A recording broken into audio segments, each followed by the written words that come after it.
Welcome students, I am with you again with a new topic, that is cosine, derivation of cosine rule and its application. Okay, let's start.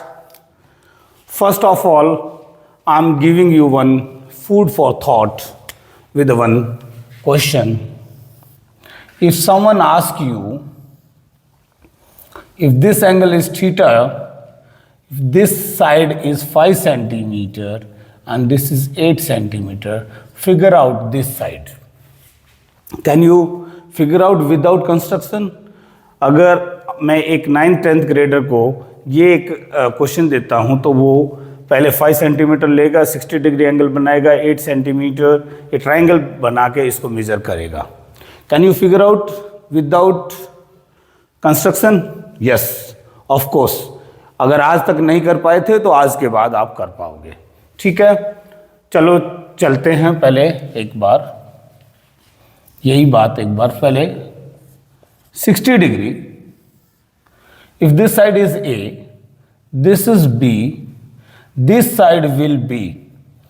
ध्यान से देखिए सी. अगर सी can be written है C square is equal to A square plus B square minus A B. ध्यान से देखो, since it is if अगर ये राइट एंगल ट्राइंगल होती, ये राइट एंगल ट्राइंगल होती, ये होता A B C, C square is equal to A square plus B square. You are already aware of the Pythagoras theorem. But if this would have been 60 degree, why this so? And these are the some shortcuts you should remember always for your competition exams, or A, B or C. Can you figure out the C from this if this angle is 120 degree? Yes, C square is equal to A square plus B square plus AB. ध्यान से, और you can say C is nothing but a square root of this. C को ऐसे ही करते थे ना, square plus Pythagoras से, but in a cos formula. Okay, just it was a just beginning of the lecture to get ready for to build a concept in your brain how these things works. Let's figure out, or let's derive the cosine rule with a triangle, and after that we'll do some application of cosine rule, which is very essential for your basics, or you can say mathematical tools of physics. When you enter in the 11th class, you will come across such rules of sine rules and cosine rule. और चलो अभी start करते हैं cosine rule है क्या. Okay, let's take a triangle ABC. ABC. और we are doing with in respect of this angle. Let's this angle is theta. So what shall we do? We will construct a perpendicular here, or we'll name it D, suppose. Okay, we'll apply Pythagoras theorem in this triangle. Since this is a right angle triangle, you can apply Pythagoras. You can write AC square is equal to AD square plus DC square. ठीक है. और from here you can say AC square is equal to AD square plus DC can be written as BC minus, देखो DC can be written as BC minus this, BC minus this much. DC can be BC minus BD. You can write this DC as a BC minus BD. You can write. Okay, in place of DC, we'll write BC minus BD का whole square. Okay, solve this. AC square is equal to AD square. A minus B का whole square formula लगाएंगे, BC square plus BD square minus 2BC BD. Okay. Since this is also right angle triangle, we are aware that AD square plus BD square is nothing but AB square. AD square plus BD square, AD square plus BD square will substitute this. AC square can be written as AB square. This can be written as AB square plus BC square minus 2BC and BD. Okay, focus here in this triangle. इस triangle में ध्यान दीजिए, this triangle A B, this triangle, इस triangle में focus करोगे तो A B D triangle में you can write cos theta. Since cos theta is nothing but ratio of base to hypotenuse, BD by AB you can write BD by AB. From here you can write BD is equal to AB multiply cos theta. We'll substitute BD here. BD की value वहाँ रख देंगे तो हमारे पास AC square is equal to AB square plus BC square minus 2 AB cos theta लिखेंगे तो यहाँ पे AB into BC cos theta. ठीक है, ध्यान से देखो. Okay, now forget about everything what you have done, construction and all, just focus on the result. देखेंगे यहाँ पे we have taken A this, let's AB को A ले लेते हैं, BC को B ले लेते हैं. ओके, A के अपोजिट A साइड ले लेते हैं. ये आदत डाल लो, इफ दिस वर्टेक्स A है तो इसके तरफ अपोजिट A ले लेते हैं.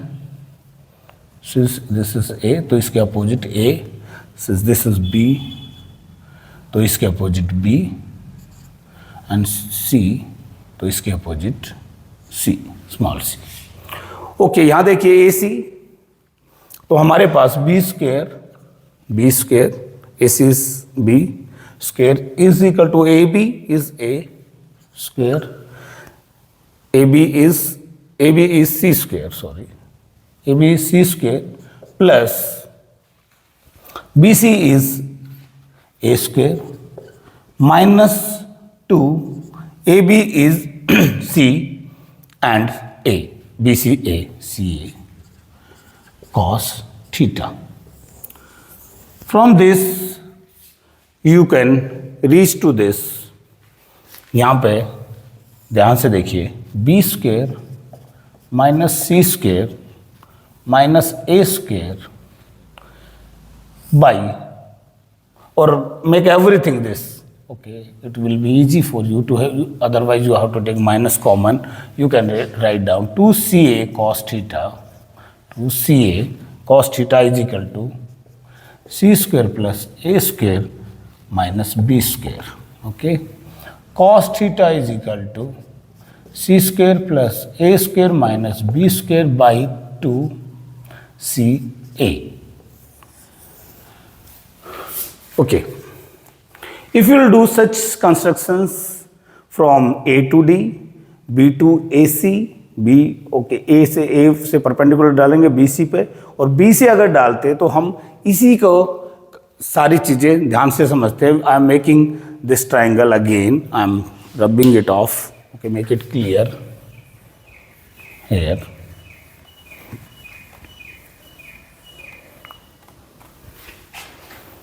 C, B and A, since this angle is theta. Let's take this angle is alpha and let's take this angle is gamma or beta. Okay, कोई भी ले सकते थे, B के अगेंस्ट बीटा ले लेते या C के अगेंस्ट गामा ले लेते, कोई फर्क नहीं पड़ता. ध्यान से देखिए, इसमें कॉस रूल लगाएंगे तो अब याद रखने के लिए मैं बता रहा हूँ, just you have proved already, but it will be easy for you. जरूरी नहीं कि आपके पास इसी एंगल के लिए कॉस रूल लगाना पड़ेगा, इस एंगल के लिए लगाना पड़ सकता है, इस एंगल के लिए लगाना पड़ सकता है, जिस भी एंगल के लिए कॉस लगाना हो। सपोज कॉस अल्फा हो तो what you will write, cos alpha adjacent sides का स्क्वायर्स का सम, जो भी इसको बना रही है बी स्क्वायर प्लस सी स्क्वायर, और अपोजिट साइड का स्क्वायर को माइनस कर देंगे, और जो 2bc। अगर यहाँ से कंस्ट्रक्शन करते, दूसरा कंस्ट्रक्शन करते और इस पे परपेंडिकुलर डालते, तो I have taken one case only, you can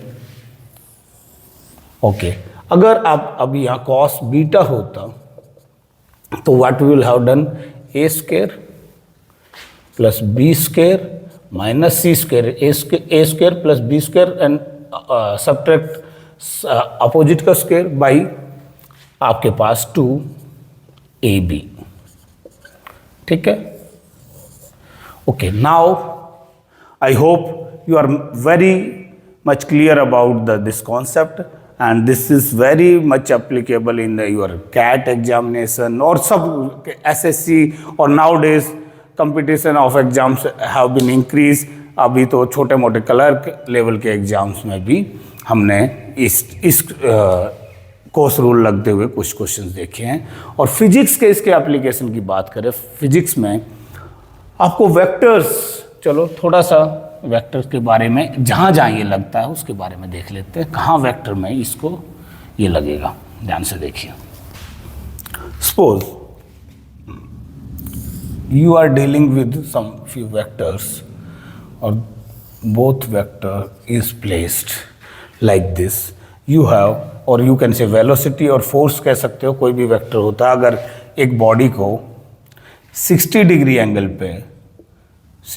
angle पे दो फोर्स लग रहे हैं, और ये लगा लेते हैं अलग अलग अमाउंट के फोर्स हैं, लेट्स ये 5 न्यूटन लगा लें और ये 7 न्यूटन लगा लें, आपको रिजल्टेंट फोर्स इसका क्या होगा, क्या डायरेक्शन होगी, तो आपके पास एक बहुत बढ़िया कॉस रूल से लगाएंगे, क्योंकि डेफिनेटली आप एक थोड़ा सा अंडरस्टैंडिंग देंगे तो body will move somewhere this direction, body यहाँ से कहीं जाएगी, मूव करेगी।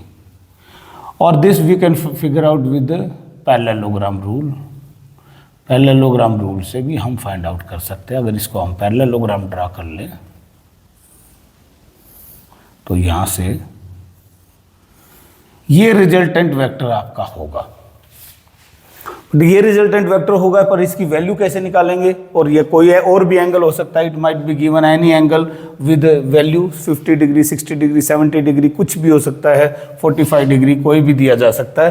बट अभी हमारे पास हमें ये वैल्यू निकालने हैं, what will be the value of this. यहाँ भी आपको कॉस फॉर्मूले के अलावा आपके पास कोई भी चारा नहीं है, यू विल यूज दिस। अगर सिंस दिस इज 60 डिग्री लगा लेते हैं, 60 डिग्री है तो ये 60 है तो ये हो जाएगा 120 डिग्री, और forget about this if this is 7, this will be 7 Newton only. तो अगर अब वो रिजल्टेंट फोर्स जो हम निकालेंगे, हमारे पास अभी इसका जो ये रिजल्टेंट वेक्टर जो निकालेगा, इसका रूल भी यही होता है। बिल्कुल देखो, यहाँ पे हमारे पास R vector is equal to root, अगर ये वेक्टर है आपका 5 का स्क्वायर करेंगे प्लस 7 का स्क्वायर करेंगे माइनस 2ab, अभी देखा था आपने, minus 2ab cos 120 minus 2, a is 5 and b is 7 and cos 120, क्योंकि यहाँ 60 डिग्री था तो ये 120 है जैसे, तो resultant vector of this case will be 25, 49 minus 70 cos, since cos 120 is nothing but minus cos 60, तो प्लस हो जाएगा। देखो प्लस हो जाएगा, अभी तो हमने किया था, और हमने डायरेक्टली एक रूल बताया था, सिंस इफ दिस इज, ये फटाफट कंपटीशन एग्जाम में आपको हेल्प देगा, ए बी और ये सी है तो C square is equal to A square plus B square plus A B आया।